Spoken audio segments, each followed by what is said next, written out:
উদ্যোগ হলো সচিবালয়ের। তার কারণ হলো কয়েকদিন ধরে আনসাররা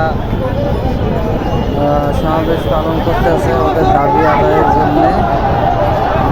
এখন সচিবালয়ে আনসাররা ঘেরাও করে রাখছে। সচিব ও অন্য অন্য কর্মকর্তাদের কাউকে বেরোতে দিতেছে না, এমনভাবে ঘেরাও করে রাখছে, মানে বেরোতে দিতেছে না। এই কারণে ছাত্র আন্দোলন এখন সচিবালয়ের কাছে যাইতেছে ওদেরকে উৎখাত করার জন্য। ওদেরকে উৎখাত করার জন্য যাচ্ছে সচিবালয়ে। সবাই দেখেন ভিডিওটা।